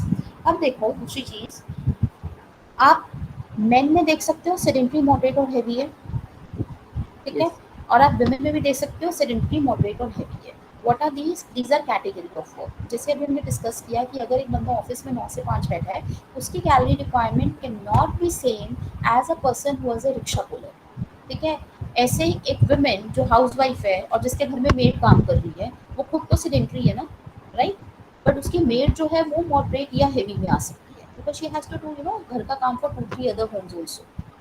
ठीक ठीक है. So while you determine, or while ICMR was recommending the energy का intake particularly for adults, it took into account that what is your activity level. Okay, जैसे जैसे आपकी activity ज़्यादा hard होगी उतनी ही ज़्यादा कैलोरीज आपको चाहिए. ठीक है, तो तभी आप देखो सेडेंटरी मैन में देखो 2110 है. ठीक है, एंड देन आप अगर मॉडरेट की देखोगे तो कितनी हो गई 2710, और अगर आप हेवी की देखोगे तो कितनी हो गई 3470. You can see that there is a pattern ना. जैसे जैसे एक्टिविटी ज़्यादा स्ट्रेनस होती जा रही है, ज़्यादा हेवी होती जा रही है, आपकी एनर्जी की रिक्वायरमेंट्स भी क्या होती जा रही है, बढ़ती जा रही है. क्लियर? ठीक है जी. अब आप ऐसे ही विमेन का देख लो 1660, 2130, 2720. जैसे जैसे एक्टिविटी बढ़ रही है वैसे वैसे उसकी एनर्जी की भी रिक्वायरमेंट्स क्या हो रही है, बढ़ रही है. Is this clear up till here? Yes. Now, Yes. now, Do we need to memorize this number no, for no, exams? no, no. Okay. But क्या होता है कि बाय डिफॉल्ट जब आप इतना न्यूट्रिशन पढ़ लेते हो ना तो आपको कुछ चीज़ें खुद से ही याद होने लग जाती है. ठीक है, तो अगर आप किसी वाइवा के लिए जा रहे हो, किसी एंट्रेंस एग्जाम के लिए जा रहे हो, तो उसमें हो सकता है कि the most important macro micro nutrient related to that particular physiological state you need to know. जैसे ब्रेस्ट फीडिंग, लैक्टेशन में कैल्शियम पता होना चाहिए, राइट. अगर प्रेग्नेंट वुमेन है तो उसमें आयरन पता होना चाहिए. But slowly slowly you will memorise all this, लेकिन क्या करने की कोई जरूरत नहीं. ठीक है, बाय डिफॉल्ट आपको याद हो जाता है. ठीक है. सो नाउ जैसे कि मैंने बोला कि ये जो विमेन है sedentary moderate heavy, these are healthy NPNL women. NPNL मतलब नॉन प्रेग्नेंट नॉन लैक्टेटिंग. ठीक है, but we know that women usually they undergo 2 phases in life, pregnancy and lactation. ठीक है, so you can not compare energy requirement. अब एक सोचो, एक made है जो प्रेग्नेंट नहीं है और एक मेड है जो प्रेग्नेंट है, तो इनकी भी तो एनर्जी रिक्वायरमेंट्स में डिफरेंस आ जाएगा ना. ठीक है, सिमिलरली एक हाउसवाइफ है who is a normal housewife and if she is pregnant, तो दोनों के रिक्वायरमेंट्स में बहुत फर्क आ जाएगा. तो इसलिए यू विल बी सीइंग कि विमेन के केस में एनर्जी के कॉलम में कैन एवरीबॉडी सी +350. सबको +350 दिख रहा है? यस. ठीक है, अब ये प्लस प्लस का क्या मतलब होता है, इन एडिशन. मतलब in addition to whatever your activity pattern is, if you are pregnant you need to consume an extra of 350 kilo calories. Am I clear? तो अगर सेडेंटरी वुमेन है तो 1660 है, पर if the sedentary women is pregnant also तो वो कितना हो जाएगा, 1660 plus 350. Right. Similarly, if she is just non-pregnant woman who is a moderate worker, तो उसकी एनर्जी रिक्वायरमेंट्स कितनी है, 2130. ठीक है, बट अगर वो प्रेग्नेंट है तो 2130 में आप कितना ऐड कर दोगे, 350. Does this make sense to all of you? Yes. Others also, I hope this is clear. Okay.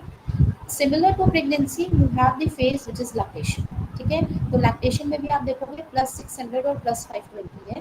But अब क्या है ना कि लैक्टेशन को फेज में इन्होंने 0 to 6 months और 7 to 12 months में डिवाइड कर दी है. मतलब as soon as a baby is born, for the first 6 months a mother will require additional of 600 kilo calories, जो भी उसकी कैटेगरी है उसमें जाके ऐड कर दो. And then from 7 to 12 months she will be requiring 520 kilo calories. Now why so? 600 से 520 क्यों कर दिया? Anyone? कोई logic, Baby starts eating external food. Yes, Yeah, weaning. Weaning, complementary feeding. तो बच्चों की जो डिपेंडेंसी होती है मदर मिल्क पे, ब्रेस्ट मिल्क पे, वो थोड़ी कम हो जाती है. एंड उसी के हिसाब से you need to consume a lesser of calories. Okay, so that is why first 6 months are the period of exclusive breast feeding, right. And 7 to 12 months में you start with complementary feeding. और similar pattern आप नीचे infants में भी देखोगे, 0 to 6 months and 6 to 12 months. तो actually 0 6 months की जितनी भी न्यूट्रिएंट की रिक्वायरमेंट है वो ब्रेस्ट मिल्क से पूरी होती है, because WHO also says that it has to be exclusive breast feeding.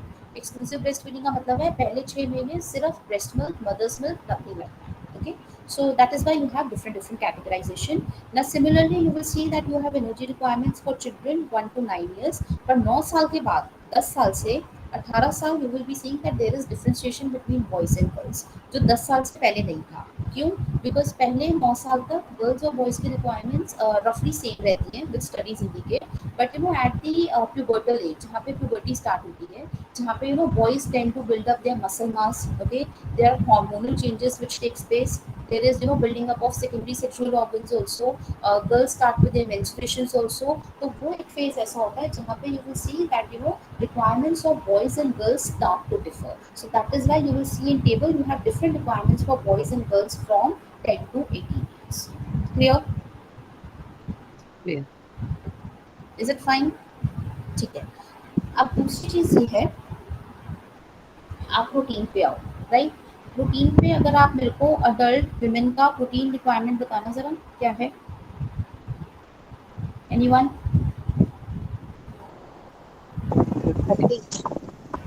36. 36. And is it same for everything? Is it same for protein or different? Yes. Okay. और ऐसे ही main का बताओ. 43. अब आप ये देखो, 43. अब आप ये देखो कि दोनों में डिफरेंस क्या है एनर्जी और प्रोटीन के कॉलम में. एनर्जी और प्रोटीन के कॉलम में डिफरेंस ये है कि energy was dependent on the activity, है ना. सेडेंटरी मॉडरेट हैवी है, राइट, तो अलग कैटेगरी है. लेकिन प्रोटीन के केस में देखो, चाहे वो सेडेंटरी में है, चाहे मॉडरेट में है, चाहे उसमें है, ठीक है. Can you see any difference in the requirements of the protein with respect to the activity level? No. No, no. नहीं ना, ठीक है. क्यों? क्योंकि प्रोटीन के requirements for adults are dependent on their body weight and not the activity level, ठीक है. Energy के requirements for adults are dependent on the type of work you are doing, sedentary, moderate और heavy. But protein के requirements are dependent on per kg body weight, ठीक है. और ये 43 और 36 कैसे आया? According to EAR you should be consuming 0.66 grams of protein per kg your body weight. मैं ये ER की बात कर रही हूँ, ठीक है. मैंने चैट बॉक्स में भी लिखा है, ठीक है. तो यहाँ पे कॉलम मिसिंग है जो एक्चुअली में ना 2023 में रिवाइज हुआ है, बट आपकी जो बुक्स हैं वो पहले की पब्लिश है तो उसमें वो नहीं है, राइट. नेक्स्ट क्लास में I share a link for the recent one also and you can go and find there. Otherwise आप NIN की साइट पे जाओगे, वहाँ पे भी ये डॉक्यूमेंट अपलोड है, ठीक है. तो ये 36 या 43 कैसे आया? ER की रिक्वायरमेंट कितनी होती है? 0.66 ग्राम्स, ठीक है. अब आप बॉडी वेट देख लो कितना है विमेन का, 55, ठीक है. 55 को 0.66 से मल्टीप्लाई कर लो, कितना आ रहा है देखो. You can do this activity actually. हमने बोला कि रेफरेंस बॉडी वेट वुमेन का कितना है? 55. और हम ये बोल रहे हैं कि प्रोटीन की रिक्वायरमेंट किस पे फिक्स है? आपको आपका जो भी वजन है उसका पॉइंट, पहले 2020 से पहले ये 1 ग्राम हुआ करता था. There was some ad also, Complan या बॉर्नविटा, आई डोंट रिमेंबर, वो भी ये बोलते थे कि आपको अपने वजन के हिसाब से 1 ग्राम प्रोटीन खाना चाहिए. पर अब वो रिविजन हो गया है, 1 ग्राम नहीं, कितना खाना चाहिए? 0.66, ठीक है. तो 0.66 को 55 से मल्टीप्लाई करो, कितना आ रहा है? 36.3. 36.3. ठीक है जी. तो उसको जब आपने राउंड ऑफ किया तो आपको क्या दिख रहा है? 36. Clear? S But ma'am, as per WHO, it is 1 kg, 1 gram per kg body weight. No, for Indians now it is 0.66. और जब मैं RDA पे आऊंगी तब मैं बताऊंगी कि it is 0.8. Why is this difference for Indians especially? No, अब WHO भी 1 ग्राम मैक्सिमम पॉपुलेशंस के लिए रिकमेंड नहीं करता है, ठीक है. मतलब हमारा जो इंडिया का वो है ना, वो most of the other countries like US, UK से भी हम मैच करता है, व्हिच इज रफली ranging from 0.66 to 0.88, because it is also dependent on the type of protein you are consuming, ठीक है. तो 1 से 0.66 करने का मतलब दूसरा ये भी था कि it is not only the quantity but also the quality of protein you need to consume. Okay, the quality, that means it is 9 essential amino acids, We right? usually say that more than 50% of protein should come from class 1 protein. ठीक है, technically directly होना चाहिए. Okay. Is this clear? Now, similarly, you will see that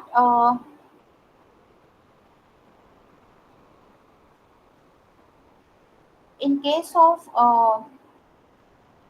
adults also, men में देखो कितना मैंने बोला 0.66. तो अगर आप 0.66 को 65 से मल्टीप्लाई करोगे तब भी करके देख लो कितना आ रहा होगा. Can you see that? 42.9. है ना. तो वो 43 राउंड ऑफ हो गया ना. So this is how your 43 and 36 has come up. Okay. Then if you Excuse me, ma'am. There's this unit which says G/D. So D means grams per day, because these are daily gram. requirements ना. Okay. Thank तो you.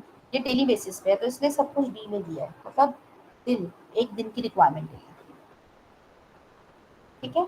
तो ऐसे ही आप देखो, because a woman is pregnant और lactating, she needs to consume extra of the protein, तो उन्होंने दिया हुआ है +7.6, +17.6, +13.6 एंड +10.6. नाउ यहाँ पे भी यू नीड टू अंडरस्टैंड कि प्रेगनेंसी में सेकेंड और थर्ड ट्राइमेस्टर में भी you can see there is great variability, right. Second trimester में it is 7.6 and then it is 17.6. Now difference is what, that you know, आपकी जब आप pregnant, you are in a phase of pregnancy, first trimester में कोई इतनी requirements नहीं बढ़ती हैं, ठीक है.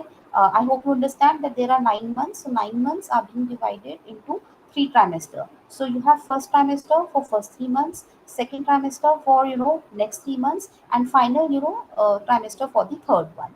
तो अगर मैं किसी की भी प्रेग्नेंट वुमन की जब काउंसलिंग करूँ या डाइटरी वो करूँ, फर्स्ट 3 मंथ्स में उसकी इनटेक में कोई इतना ड्रास्टिक डिफरेंस नहीं आता, और ना आपको एकदम से उसको इतना बम्बार्ड करना है खाने से, क्योंकि first 3 months are just the differentiation of cells which takes place. So you need to be more focused on the quality of the diet you are consuming rather than feeding her with calories. Okay, but it is after second trimester that the requirement of all the nutrients start to build up, which is at its peak in the last trimester.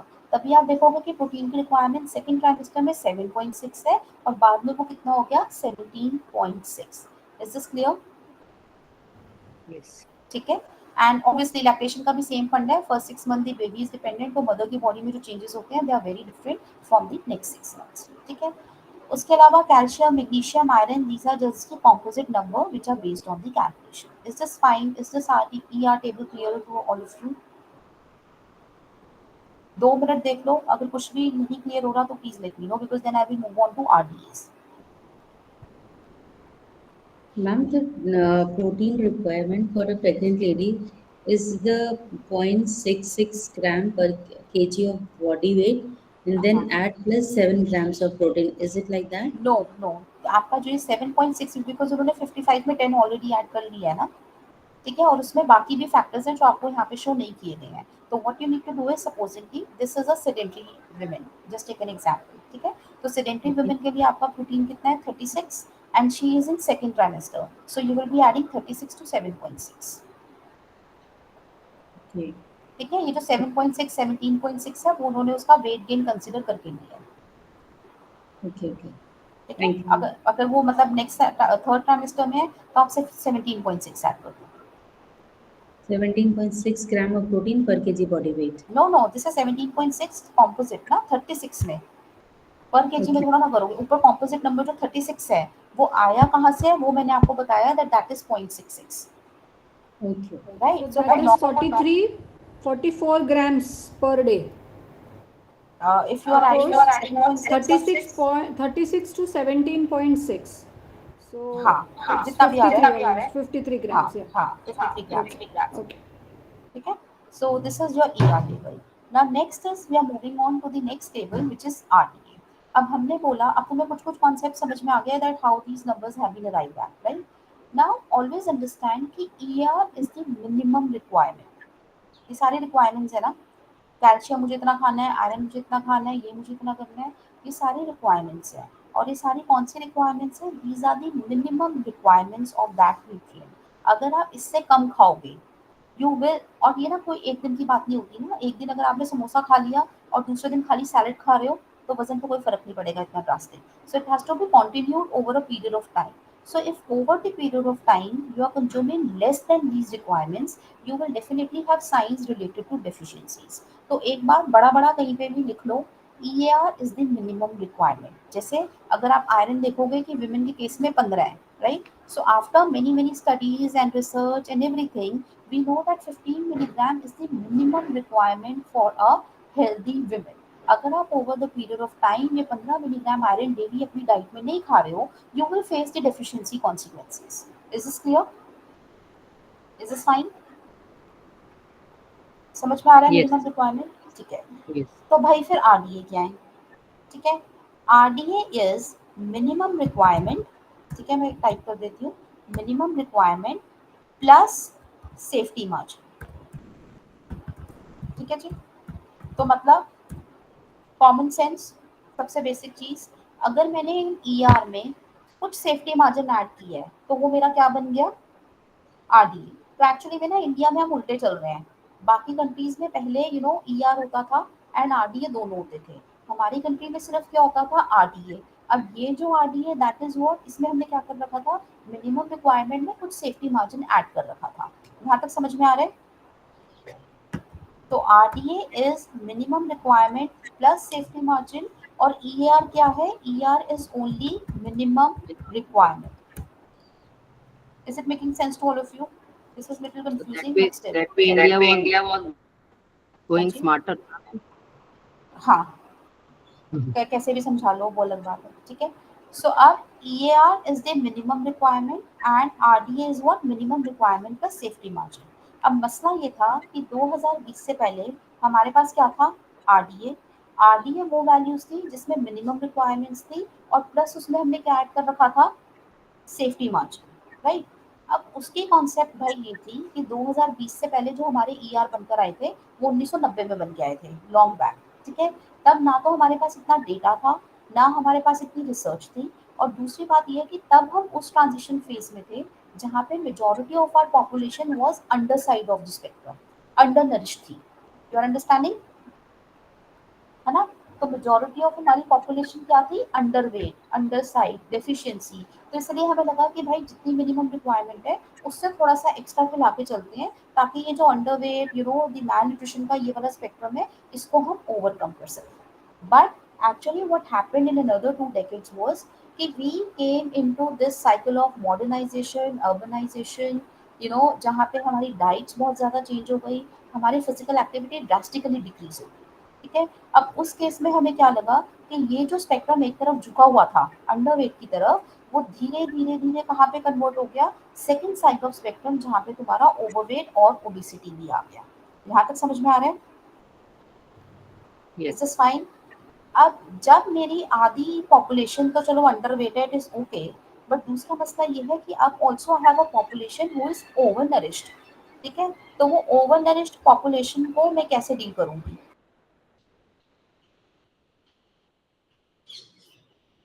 By giving minimum requirement. क्योंकि उसके case में हम afford नहीं कर सकते हैं कि आप सेफ्टी मार्जिन भी दो, already they are on the over side of nutrition. This is clear.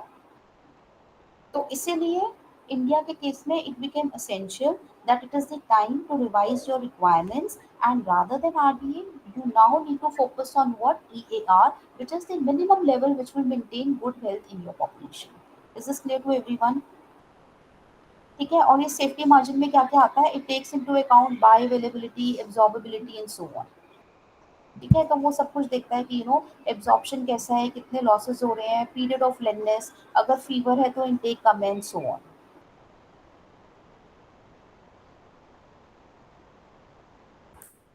Is this fine?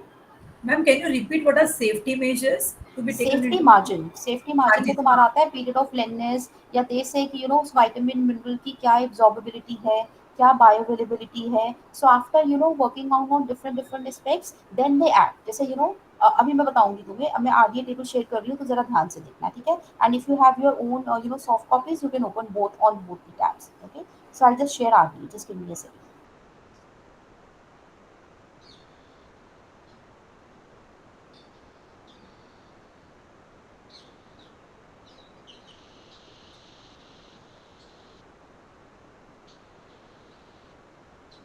Yeah, can you see this? This is your RDA table. Yes. ठीक है। अब इसमें एक सिंपल सा एग्जांपल लेके देखते हैं। विमेन का ईआर मुझे बताओ कितना था पहले वाले टेबल में देख के, और मेरे को यहाँ पे बताओ कि आयरन का आरडीए कितना है। Women iron 15 and 29 I think now. या पहले कितना था, 15 था ना जब हमने ईआर की बात की थी। ठीक है। Yeah. अब same women who is whatever category, उसकी आयरन का आरडीए कितना है, 29। You can see this 15 came out to be कितना, 29, बिकॉज इस 15 में उन्होंने बाकी सब फैक्टर्स भी ऐड करके वो सेफ्टी अम्ब्रेला ऐड कर दिया। ठीक है। तो एक चीज तो ये हो गई कि मेरे जो आरडीएज हैं they are higher, much higher than your ERs, क्योंकि ER is the minimum level.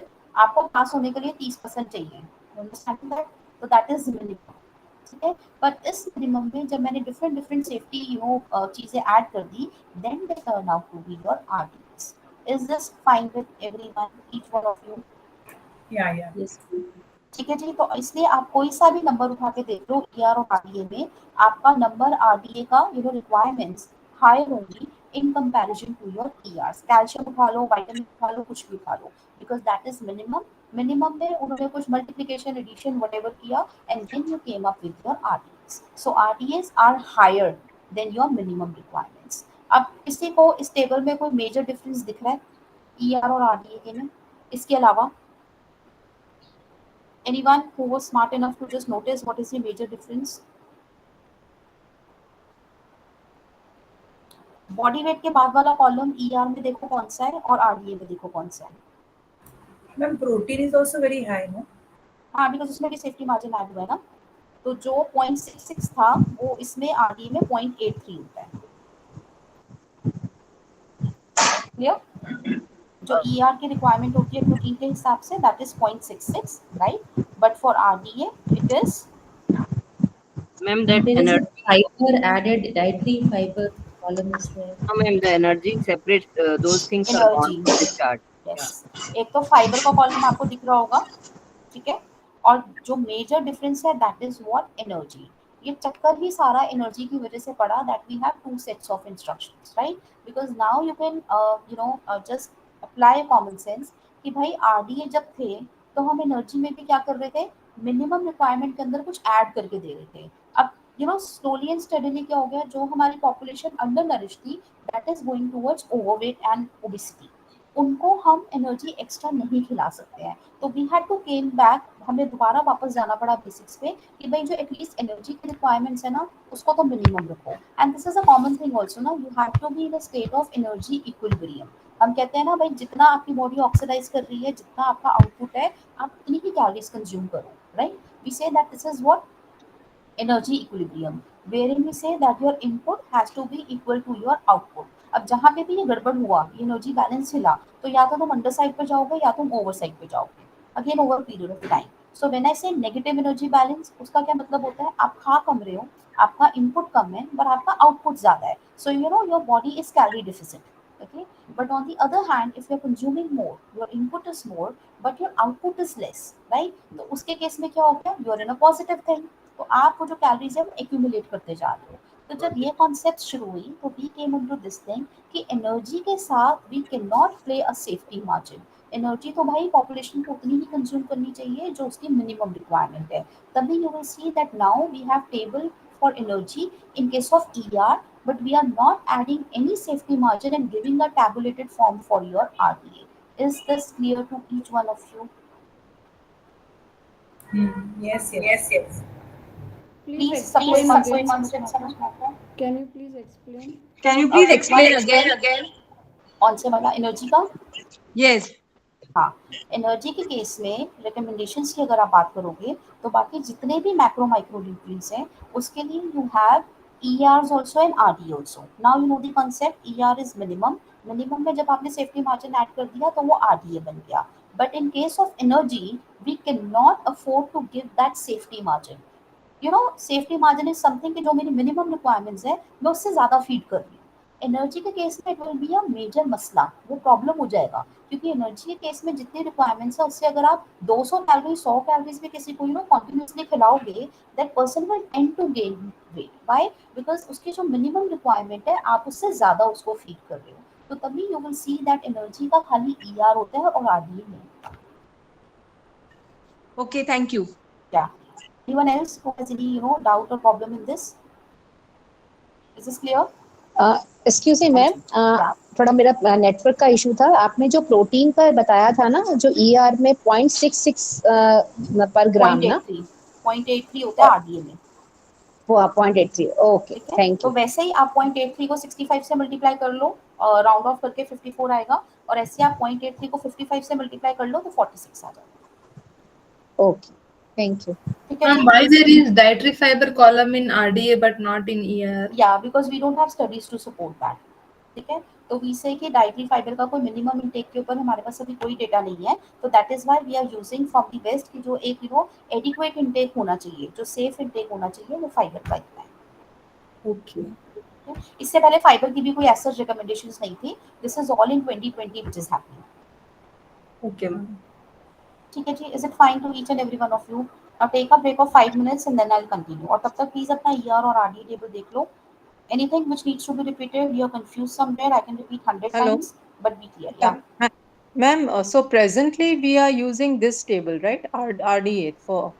This is the same table which has been revised in 2023 also. ठीक है, उसमें बस डिफरेंस क्या है कि ये जो प्रोटीन वाली कॉन्सेप्ट मैंने आपको समझाई है ना, 0.63, 0.88 और 0.83, उसका एक अलग से कॉलम एडेड है। अच्छा. ठीक है, तो Okay, बस but वो both the difference है। columns, both of the methods we have हाँ, been using for nutrition, right? Okay, so this is another important question. देखो, जब हम पॉपुलेशन लेवल पे पॉलिसीज की बात करते हैं, मुझे कोई एक अपना पॉलिसी बताना है नेशनल लेवल पे, you always going for ER, that is at population level. You understand? मेरे को मिड डे मील की कोई पॉपुलेशन बनानी है, I have to come up with supplementary nutrition, मेरे को कोई गाइडलाइन निकालनी है, तो उसके लिए I will be always going with ERs. ठीक है, पर अगर आप किसी इंडिविजुअल की डाइट काउंसलिंग कर रहे हो, वहां पे you can also take up this RDA, because that is individual ना, 1 to 1, हर किसी की बॉडी रिक्वायरमेंट्स, यू नो उसको डाइट काउंसिल करने का तरीका, उसके बाकी मसले बहुत अलग होंगे। ठीक है, so whenever we talk about populations we use ER. और एनर्जी के लिए तो हमारे पास ऑप्शन नहीं है ना, आप इंडिविजुअल कर रहे हो या आप पॉपुलेशन लेवल पे करते हो, आपको ईआर यूज करना पड़ेगा। So for population level we usually use 99% you use ER. Okay, it is only for some individual aspects, individual counseling, जहाँ पे आप RDA यूज कर सकते हो। मैम आपने बताया कि RDA came in action from 1990. RDA पहले 1990 1980 में हमारे पास सिर्फ RDA थे। जो ये RDA और ER है, ये 2020 में आए, स्पेशली और ER। तो ER का जो जेनेसिस है इंडिया में, वो है ही 2020 का। उससे पहले हमारे पास सिर्फ RDAs थे। तो वो जो 80-90 में रहा होगा उसके बाद सब इन्होंने RDAs, नहीं, सब उसके RDAs। बाद इन्होंने 2020 में आरडीए को भी अपडेट किया. हाँ, बिकॉज तब तो ओके. हमारा ट्रांजिशन फेज बहुत अलग हो गया ना, तो दैट इज ये जो RDA 1990 की है और RDA 2020 की है, उसमें भी there are major changes, right. Thank because it is now dependent on our physical activity, the type of diets we are consuming and so on. तभी तो जो RDA प्रोटीन का था, वो 1990 में 1 ग्राम था ना, यू. राइट? लेकिन अब उसको 0.83 कर दिया। Yeah, clear? So can I take a break for 5 minutes and then we can continue? Please. ठीक है, Yes. 5 मिनट का ब्रेक लेके एंड तब तक आप देख लो, फिर आई रिपीट। ठीक है, okay, I see you in 5 minutes.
Yeah, can we start with the next session?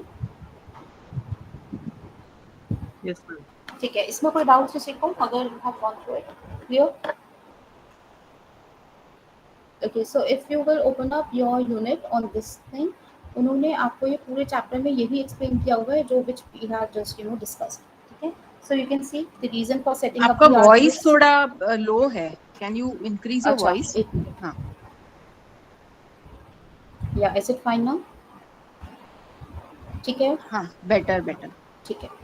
So now in unit 2, you can see that you have these requirements, the reasons for setting up the RDS, which we have already discussed. Okay.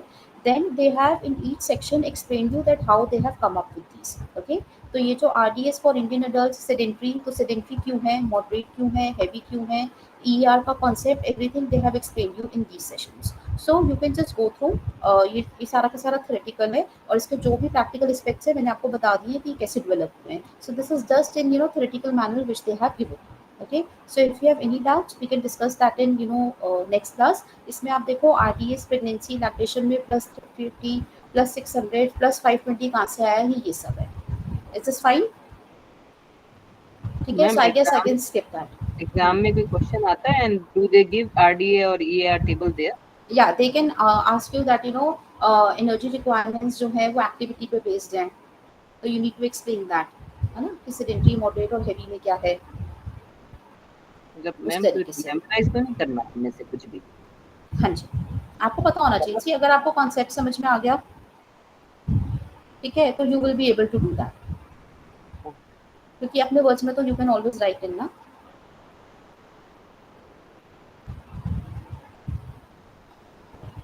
Clear? Ma'am, are we supposed to remember that chart? No, you don't need to remember that chart. ठीक है, what I'm saying is how questions will be asked from this chapter, ma'am? See, it depends. I didn't set question paper, so I don't know. But they can ask you that कि जैसे मैंने भी बोला कि energy की requirements कैसे set हैं, ठीक है, तो वो यही सब पूछेंगे. Okay, ma'am.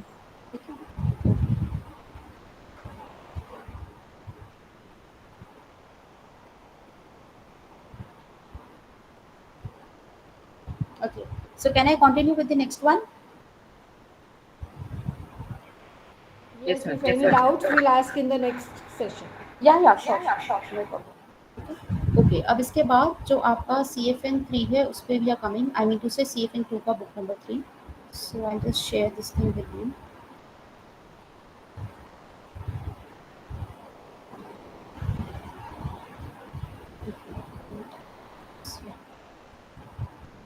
अब सी यहाँ पे we are moving on from the concept of nutrients to food group. अब हम ये बोल रहे हैं कि इतनी एनर्जी आनी चाहिए, इतनी प्रोटीन आनी चाहिए, इतना कैल्शियम आना चाहिए, बट ये सब चीज़ें आएंगी तो खाने से ना, the food groups you are eating. Okay, so whatever you have decided, so there are two recommendations at ICMR level.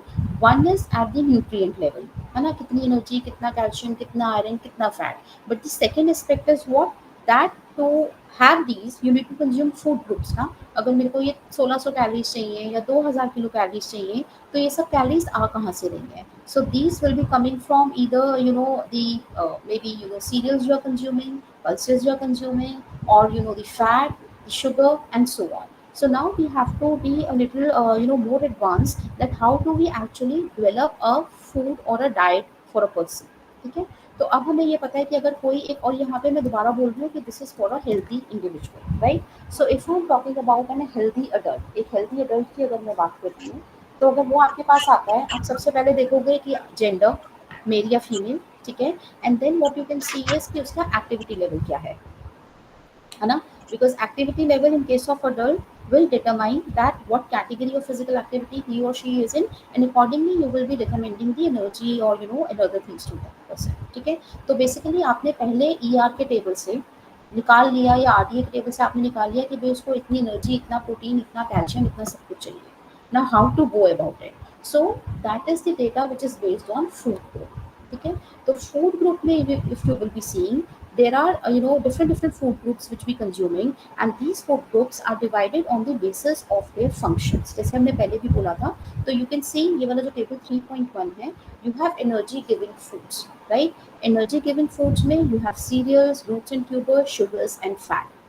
जैसे हमने बोला था ना कि आपके जो कार्ब्स और फैट हैं they are body fuels, right? So accordingly you can see कि cereals, root and tubers, sugar and jaggery and fats and oil, so these are all your energy giving foods, ठीक है? फिर अगर मैं बात करूँ बॉडी बिल्डिंग फूड्स की, तो बॉडी बिल्डिंग में हमें पता है कि सारा का सारा प्रोटीन ग्रुप आता है। So majorly this is all related to milk and milk products and meat. इसमें हमने हमेशा क्लास 1 की बात की है, बिकॉज if you will see that in case of bodybuilding food milk है, meat है और बाकी और कुछ भी नहीं है, because we do consider that अलग है, ठीक है? So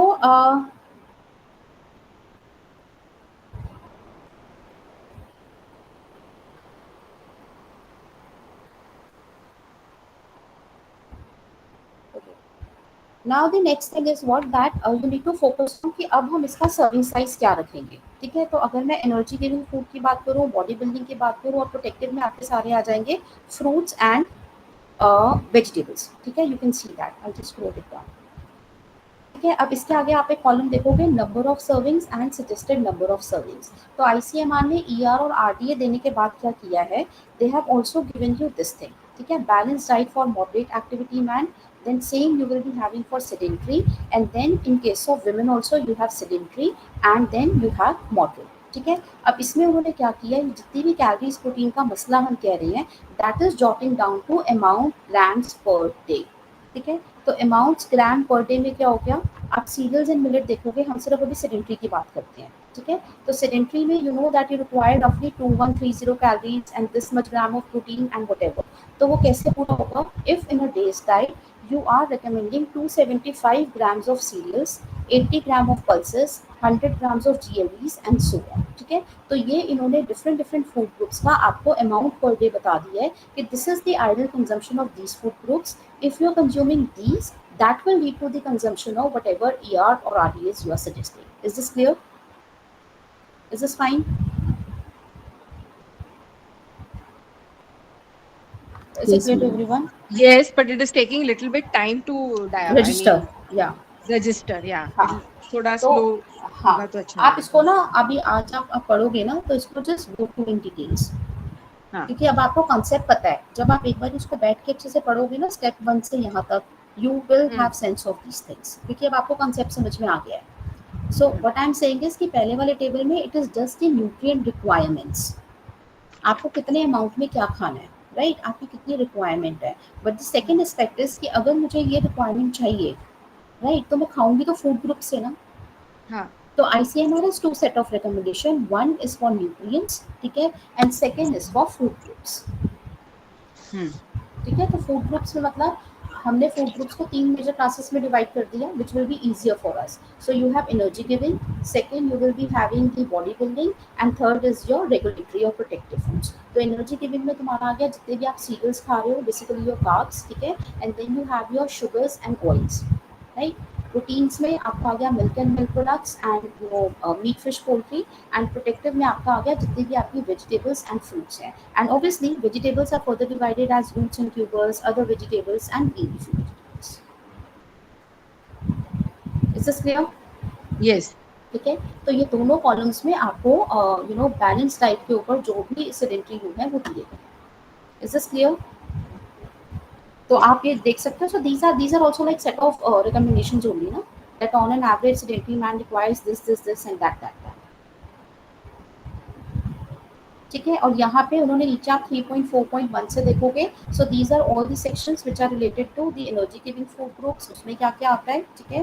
what is the number of size, so we have reference number of sizes also. जैसे हम बोलते हैं कि आप किसी भी सीरियल्स की बात कर लोगे तो उसका रेफरेंस साइज होता है 20 ग्राम्स, वन एक्सचेंज का, वन उसका, ठीक है? So if you are having 10 exchange of cereals in your diet, that means 10 into 20 roughly 200 grams. जो शुगर है या जो ऑयल है that is also like 5 grams of sugar which we count as one exchange. Exchange is like a unit. Ma'am, could you please explain the exchange part? Exchange part is, see, अब मैं ml की जैसे बात करती हूँ या grams की बात करती हूँ ना, ठीक है? अब जैसे अब मैंने आपको बोला कि ये डेली उसमें मेरे को सीरियल्स चाहिए 200 ग्राम्स, ठीक है? तो ये 200 ग्राम में एक बार में तो नहीं खा लूंगी ना, I need to divide that in my daily diet. I need to have some in breakfast, some in lunch, some in evening tea and so on. ठीक है. So based on that I will be dividing. Exchange का कुछ मतलब नहीं होता. This is a technical term again which we use in advance courses. तो इसका क्या मतलब होता है? Portion size in the simplest manner. तो one portion of cereal is 20 gram.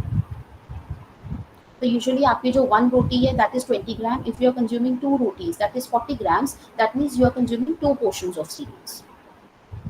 Okay.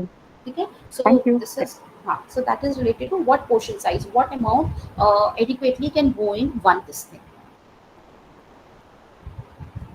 Is this fine? तो इसमें सारे के सारे आपको क्लासिफिकेशन दी हुई है. This is very basic. This is no rocket science. You know कि रूट्स एंड ट्यूबर्स में क्या आता है, फैट्स एंड शुगर्स में क्या आता है, and so on. Is this clear?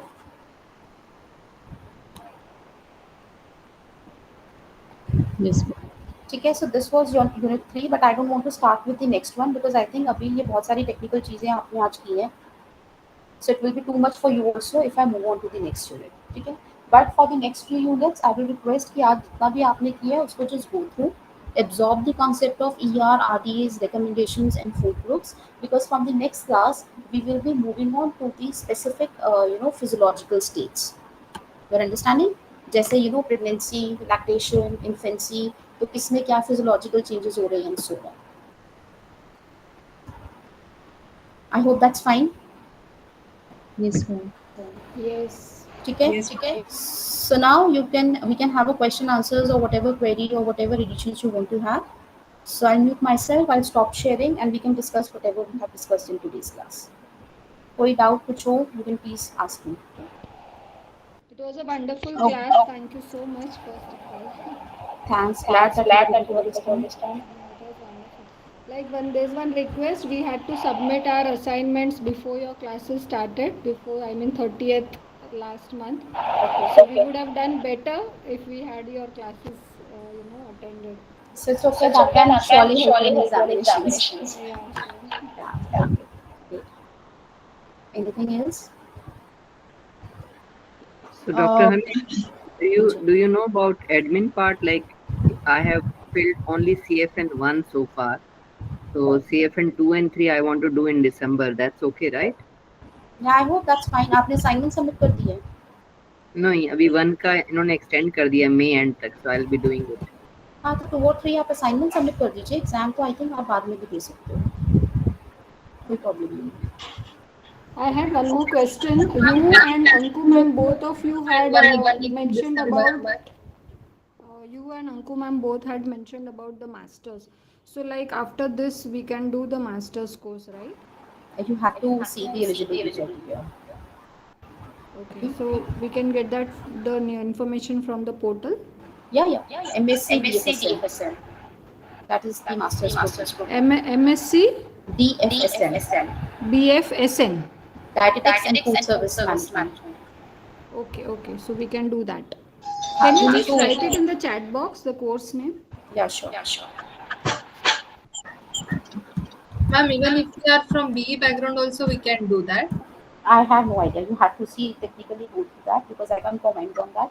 मैंने भी देखा तो मैं नहीं बोल सकती. तो आप एक बार चेक कर लो कि आपका eligibility criteria क्या है, and then you can do. Okay. ठीक है. Okay. Any other questions? Because I don't want to start with the next unit. It will take another half an hour or so. है ना? And I think कि आजकल ये काफी ज़्यादा हो गया आपके लिए, तो इसलिए. So is it fine if we stop here only and start in the next class? And next class is yeah. Please, yeah.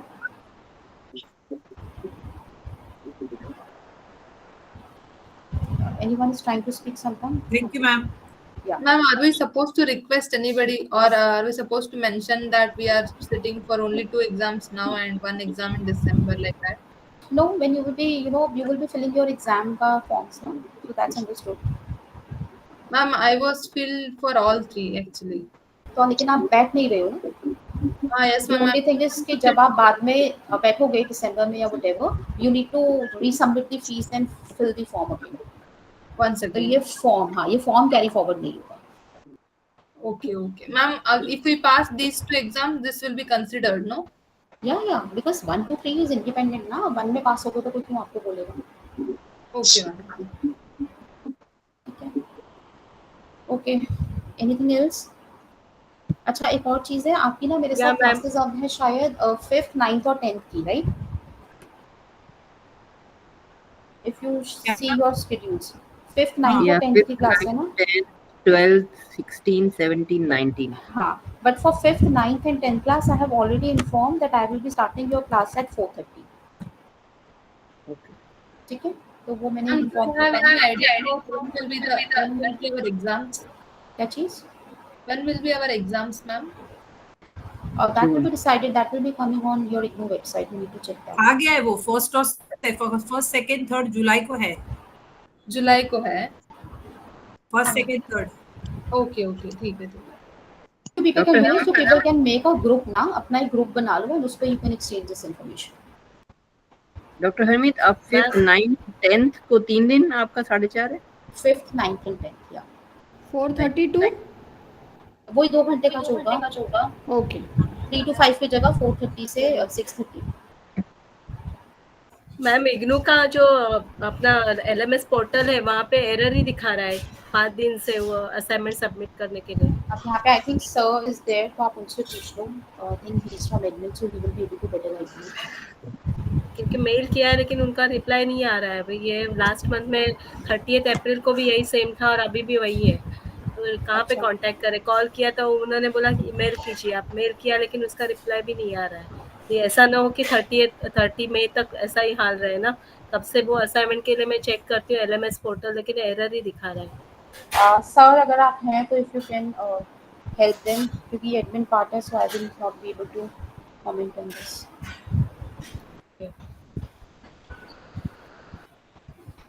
I don't know. Writing in the chat box या जो अभी इग्नू से हैं, they will be able to better assist you on this. ठीक है? So anything else I need to go through again? Thank you so much. Okay. So see you all on 5th. And please be thorough with your basic concepts so that we can move ahead. Is it fine? Sure. Yes. Okay. Thank you. Okay. So bye-bye. Take care everyone and I'll see you in next class. Thank you. Yeah, bye-bye.